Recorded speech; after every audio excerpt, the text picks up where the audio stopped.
Ini perlu untuk kita pahami, menunjukkan bahawa dalam menyelesaikan perkara warisan yang ditinggalkan oleh seseorang yang telah duluan meninggal dunia, jangan terlalu kita berani untuk memberikan fatwa kalau memang itu adalah ada keraguan di dalam hati terhadap kebenaran dan tempat sandaran yang bisa untuk kita pegang.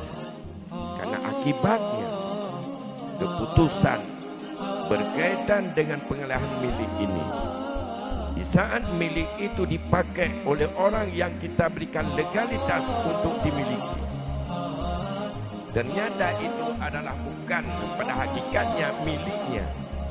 Yang pertama, kita menanggung orang yang memiliki itu memakannya adalah haram dan tidak halal, dan dosa itu adalah berimbas kepada kita. Assalamualaikum warahmatullahi wabarakatuh. Alhamdulillahi rabbil alamin. Wabihi nasta'inu ala umuri dunya waddin. Allahumma salli ala sayyidina Muhammadin sayyidil anbiya'i wal mursalin wa ala alihi wa ashabihi ajma'in, amma ba'd. Segenap puji beserta syukur kita persembahkan kehadirat Allah Subhanahu wa taala. Selawat dan salam keharibaan junjungan alam Nabi besar Muhammad sallallahu alaihi wasallam pada keluarga dan sahabat beliau sekalian. Tengku-tengku, bapak-bapak dan ibu-ibu sidang jamaah maghrib yang dimuliakan Allah Subhanahu wa taala.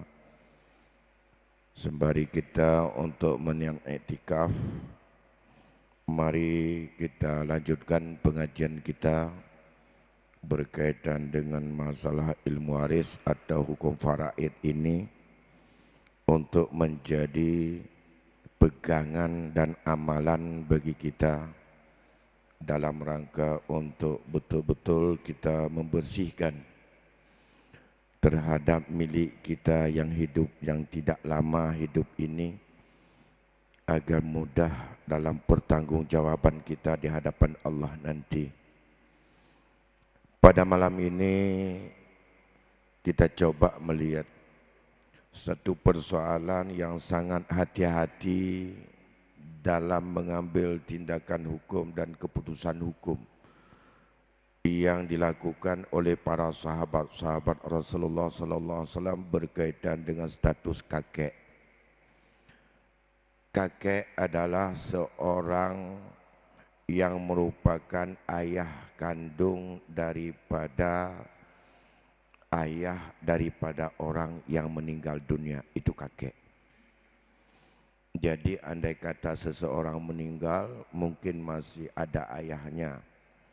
Kalau ayahnya tidak ada, maka otomatis posisi ayah digantikan oleh kakek. Dalam masalah pernikahan juga seperti itu. Bahkan kalau dalam pernikahan seorang wanita, ayah dan kakek disebutkan sebagai wali mujbir. Kalau wali mujbir beda dengan wali yang sifatnya wali nasab yang jauh seperti abang atau paman, di mana status wali mujbir ia tanpa mendapatkan izin secara nyata daripada seorang anak gadisnya atau dari cucunya, ia sah untuk melaksanakan akad nikah dengan seorang yang laki-laki, yang laki-laki itu berdasarkan ijtihad dan analisa kesepadanannya atau kafaahnya dengan cucu atau anak kandungnya.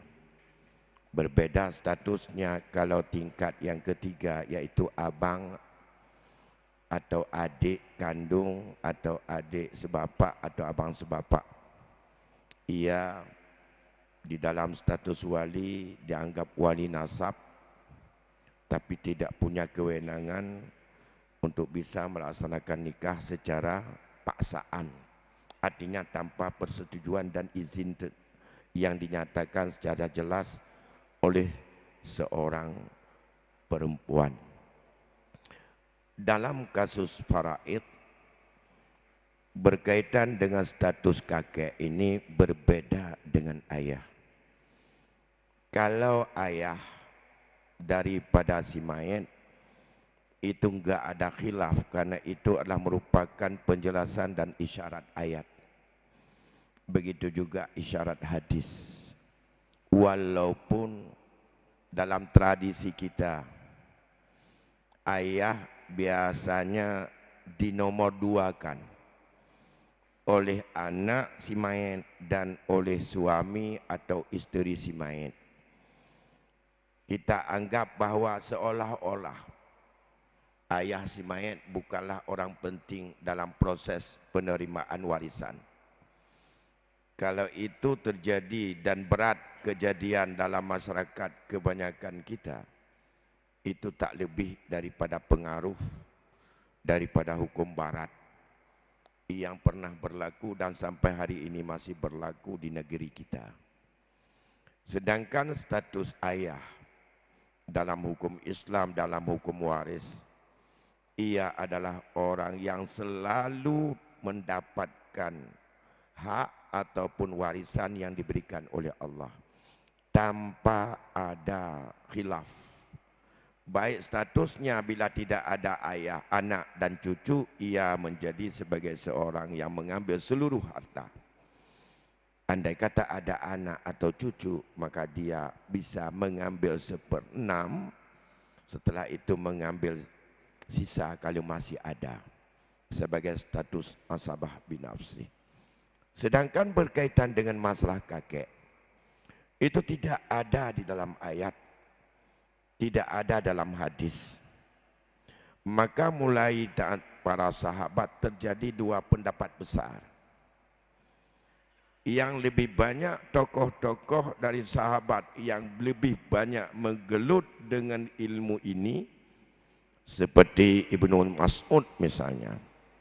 Ibnu Mas'ud adalah sahabat Rasulullah yang cukup banyak mengetahui hal keadaan menyangkut dengan masalah faraid. Kita ingat menyangkut dengan status saudari kandung bersama dengan cucu daripada anak laki-laki yang perempuan. Saat Abu Musa al-Asy'ari memutuskan hukum, tak ditanya oleh seorang yang meninggal dunia hanya satu anak perempuan, ada satu cucu perempuan dari anak laki-laki dan ada saudari kandung. Abu Musa menjawab, setengah adalah untuk anak perempuan, sisanya untuk saudari kandung, dan tidak diberikan hak untuk anak atau cucu perempuan dari anak laki-laki. Setelah itu laki-laki tersebut menanyakan kembali kepada Ibnu Mas'ud, apakah betul seperti itu? Kata Ibnu Mas'ud, saya akan memutuskan hal ini seperti apa yang pernah dilakukan oleh Rasulullah, yaitu berikan setengah kepada anak perempuan dan 1/6 untuk cucu perempuan dari anak laki-laki, sisanya kepada saudari seibu sebapak. Mulai saat itu Abu Musa mengatakan, wahai saudara-saudaraku, kalau masih ada si alim ini yang lebih tahu dengan ini, jangan engkau tanyakan persoalan ini kepadaku. Dan sungguh aku seandainya tidak kita sahihkan sama dia, sungguh aku telah berbuat zalim dengan sesuatu yang tidak aku tahu. Dia sangat menyesal. Begitu juga Abu Musa dalam hal ini. Berkaitan dengan masalah kakek, Ibnu Mas'ud berkata, wahai saudara-saudaraku, tanyakan kepadaku segala persoalan yang sulit-sulit dan yang sangat-sangat memang itu adalah halus dan juga rumit. Tapi jangan kamu tanyakan satu, menyangkut dengan status kakek dengan saudara. Aku tidak punya ilmu dengan itu dan aku tak berani memutuskan sesuatu itu. Andai kata aku putuskan nanti adalah bukan seperti yang demikian, aku telah berbuat zalim dan aku telah melakukan aniaya terhadap daripada anggota keluarga yang ada saat itu. Ali juga mengatakan, siapa yang tidak berhati-hati, berani memutuskan berkaitan dengan masalah status kakek bersama saudara, maka jurusannya untuk mendapat azab Allah neraka paling besar potensinya.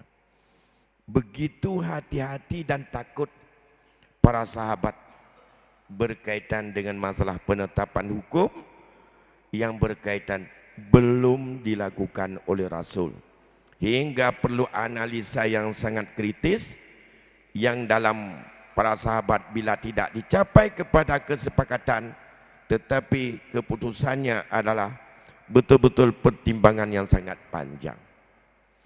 Ini perlu untuk kita pahami, menunjukkan bahawa dalam menyelesaikan perkara warisan yang ditinggalkan oleh seseorang yang telah duluan meninggal dunia, jangan terlalu kita berani untuk memberikan fatwa kalau memang itu adalah ada keraguan di dalam hati terhadap kebenaran dan tempat sandaran yang bisa untuk kita pegang. Karena akibatnya keputusan berkaitan dengan pengalihan milik ini, di saat milik itu dipakai oleh orang yang kita berikan legalitas untuk dimiliki, ternyata itu adalah bukan pada hakikatnya miliknya. Yang pertama, kita menanggung orang yang memiliki itu memakannya adalah haram dan tidak halal, dan dosa itu adalah berimbas kepada kita. Kecuali dalam kapasitas sebagai hakim diberi kesempatan untuk memutuskan, namun keyakinan untuk memiliki berpulang dan kembali kepada kita yang berperkara atau yang menerima. Apakah berani kita terima atau tidak sesuatu yang tidak kita yakini bahwa itu milik kita. Berbeda persoalan dengan hal-hal yang sifatnya harta yang kita usahakan antara orang hidup dengan orang hidup. Tapi pengalihan daripada orang mati ke orang hidup ini adalah suatu hal yang sangat-sangat betul-betul sangat hati-hati. Kalau antara orang hidup dengan orang hidup gampang, karena kuncinya ala taradin.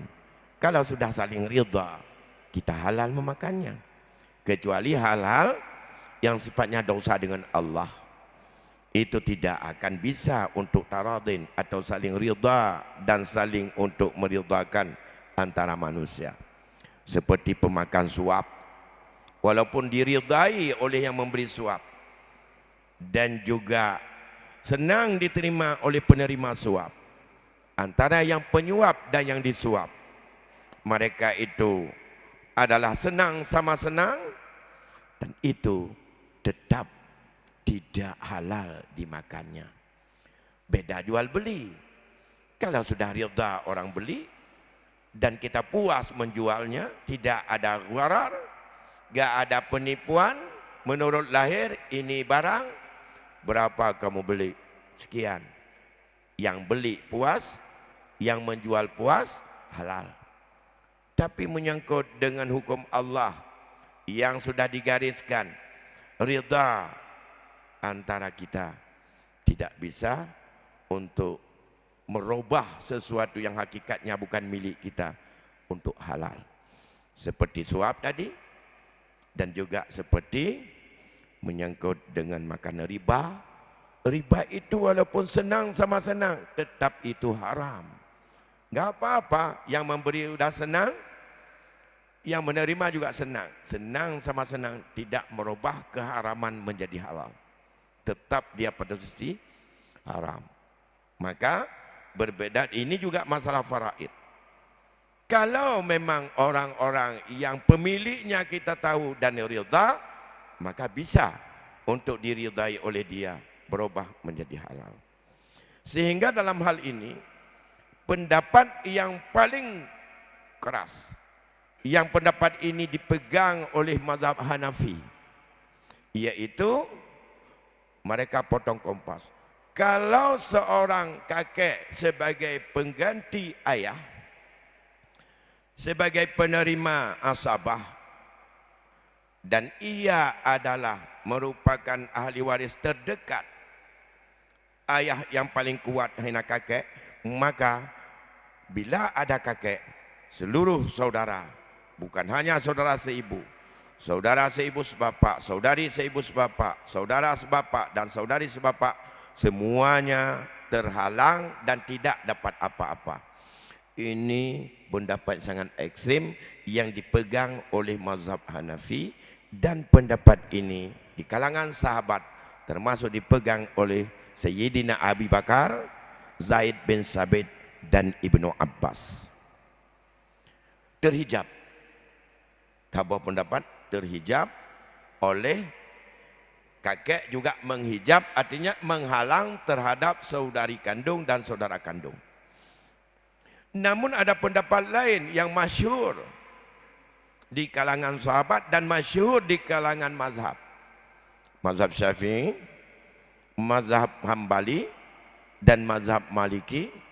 Dua tokoh dalam mazhab Hanafi, Abu Yusuf dan Abu Muhammad, mereka mengatakan bahwa kakek tidak bisa untuk menghalang terhadap saudara kandung. Nah, kakek, saudara kandung, saudari kandung tidak terhalang untuk mendapatkan hak pusaka. Ini disebut dengan pendapat yang masyhur, pendapat yang paling mayoritas, bahkan 3 mazhab ittifaq. Alasan mereka, karena penghubung kepada si mayit daripada ayah kepada anak dan dari kakek kepada si mayit, dari saudara kandung saudari kandung kepada si mayit, itu adalah sama kuatnya.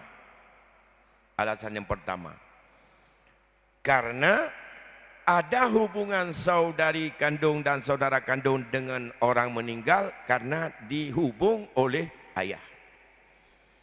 Jadi ke bawahnya penghubungnya adalah mereka. Kalau ke atasnya kakek juga penghubungnya adalah ayah secara vertikal. Kalau demikian mereka itu santut, mereka itu semartabat, mereka itu adalah sederajat, yang tidak saling untuk menghalang di antara mereka. Alasan yang pertama. Alasan yang kedua, di dalam ayat, di dalam hadis Nabi yang disebutkan pada ujung hadis Muslim, fama baqiya li aula rajulin zakarin, andai kata ada sisa setelah diambil oleh mereka yang mendapat bagian tertentu, itu kepada laki-laki yang lebih utama.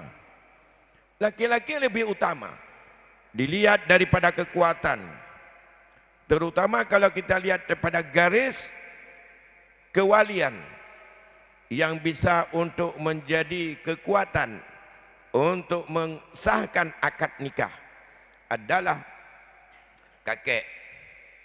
Yang kedua adalah baru saudara.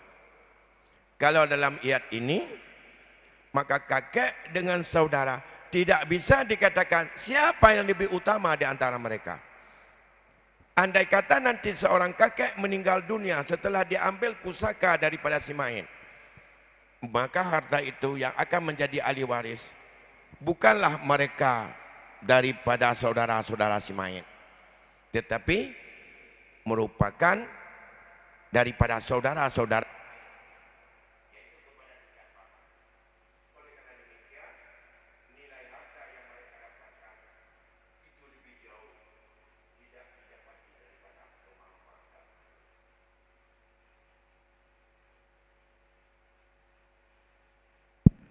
Ya. Nah, atas alasan itu mereka berpendapat kalau demikian kakek tidak bisa menghalang saudara, karena menyangkut dengan fungsi peralihan harta juga berlaku kepada fungsi pemanfaatan untuk mengumpulkan daya hidup. Alasan yang ketiga, saudara dan saudarinya jauh lebih besar fungsi untuk kebutuhan harta dibandingkan dengan kakek. Kakek kan sudah orang tua. Kalau sudah tua itu kebutuhan harta tidak begitu besar lagi. Sedangkan adik-adiknya ini masih membutuhkan finansial dan kekuatan harta yang cukup banyak demi untuk melangsungkan tanggung jawab hidupnya, demi untuk memberikan nafkah dan kepentingan finansial dalam kehidupannya sehari-hari. Atas dasar inilah didukung oleh mayoritas sahabat juga. Sayyidina Ali, Ibnu Mas'ud dan juga Umar mengiyakan dan sepakat dengan ini. Maka menyangkut dengan kakek bersama dengan saudara bukanlah masalah ijma', tapi itu adalah masalah ijtihad yang terjadi dua versi pemikiran sejak pada masa sahabat sampai kepada mazhab 4. Di mazhab 4 juga tidak ittifaq memperbuah mazhab. Maka terjadilah di sini, tapi yang mayoritas, yang masyhur, kakek tidak boleh untuk menghalang terhadap saudara. Nah, dalam konteks yang seperti ini, kan ada dua versi. Dan cok pendapat Imam Hanafi juga boleh, mau ngambil Imam Syafi'i juga boleh. Siapa yang punya kekuatan untuk boleh dengan boleh, supaya habis dan putusnya daripada debat dan sengketa pendapat atau khilaf pendapat ini ada dua yang berhenti dan berakhirnya membawa pendapat. Itu dalam tataran kajian. Dalam aplikasi dan penerapan, kita sebagai masyarakat dan juga keluarga dalam masyarakat tidak bisa memaksakan pendapat yang mana. Oh, nyo kakek hana mendemeng tercok pendapatnya. Okey, saya yang mengatakan tidak sesuai. Ini kita ambil pendapat untuk terhijabnya kakek. Tapi mau enggak ahli waris yang lain menerima itu? Otomatis pihak saudara enggak mau terima. Oh, saya enggak terima. Saya lebih cenderung ambil pendapat itu. Kata kakek, enggak, ambil ini aja. Pendapat ini tidak akan habis untuk dakwah dakwi daripada perbedaan itu. Maka perbedaan ini berakhir andai kata negara, pemerintah membukukan satu di antara dua. Itulah adalah kanun atau undang-undang. Disitulah besar sekali fungsi kekuasaan dalam menetralisir persoalan-persoalan ijtihadiyah, persoalan-persoalan yang tidak konkret dan tidak final. Menyatakan semayang surah temalan mewatih nak boleh fatwa. Karena itu yang pertama nas, Al-Quran hadis, yang kedua ijma' sepakat. Man jahadaha fahuwa kafirun. Siapa yang menentang seharusnya malam itu 5 waktu salat itu ditentang tidak wajib, dikatakan dia kafir. Kan itu jelas. Tapi masalah-masalah ijtihadiyah ini, karena dalam ijtihadiyah ini tidak boleh berkelanjutan, harus ada keputusan akhir. Keputusan akhir yang pertama keputusan negara. Keputusan negara dalam bentuk undang-undang. Atau kalau untuk negara kita, kalau masyarakat Aceh yang berpegang pada prinsip otonomi khusus, ya kanun. Andai kata dalam kanun ditetapkan bahwa kakek tidak dihijab oleh saudara, saudara tidak dihijab oleh kakek, maka itulah keputusan final. Dan itu katanya tidak bisa digugat dengan pendapat yang lain. Inilah yang katakan dalam kaidah usul. Al-hukmul hakim yurfa'ul khilaf. Khilaf perbedaan itu bila sudah ada keputusan negara itu sudah tidak ada lagi. Kalau tidak ada undang-undang, nggak ada undang-undang. Kalau kita di dalam kanun menyangkut dengan undang-undang berkaitan dengan status kakek tidak konkret. Dalam ada sebagai panduan hakim yang ada yaitu dalam KHI misalnya. Maka keputusan hakim di antara kalau dua pendapat itu diambil satu yang mana itulah yang final dan tidak bisa digugat oleh yang lain. Itu yang mengikat. Semua pendapat yang ada perbedaan-perbedaannya yang mengikat hanya dengan kekuatan negara. Tak bisa kita majlis adat di kampung untuk menetapkan satu dan kita paksakan, tak bisa. Sekarang bagaimana kalau ada kisruh-kisruh keluarga? Hanya kita menyampaikan pencerahan. Begini hukum, konsekuensi dengan hadis begini, dengan tauhid begini. Mau ambil, terserah kepada mereka. Tidak bisa untuk kita protes, harus begini. Tak boleh begini. Kalau tidak harus seperti itu, seperti apa? Kalau dia tidak mau, maka yang mengikat adalah keputusan negara. Ini yang bisa untuk menderai dan mengakhiri daripada pendapat. Sama seperti menyangkut dengan talak 3, talak 1 itu. Sekarang sudah diputuskan kita untuk Aceh talak 3 jatuh 3. Enggak ada cerita cari alasan yang satu. Itu adalah tak formal lagi. Sudah tidak ada khilaf kalau sudah ada pendapat fatwa. Sama juga menyangkut dengan masalah yang terjadi khilaf hari ini. Ya, seperti masalah wakaf tunai misalnya, wakaf uang. Dan itu juga seperti itu. Tapi kalau wakaf uang dalam hukum tetap ia adalah yang mayoritas yang mana, yang minoritas yang mana. Sah menurut minoritas dalam mazhab Hanafi. Tapi dalam mazhab 3 mazhab lain tidak bisa. Baik, saya pikir kalau ada pertanyaan kami persilakan dulu untuk kita diskusikan. Ya, silakan.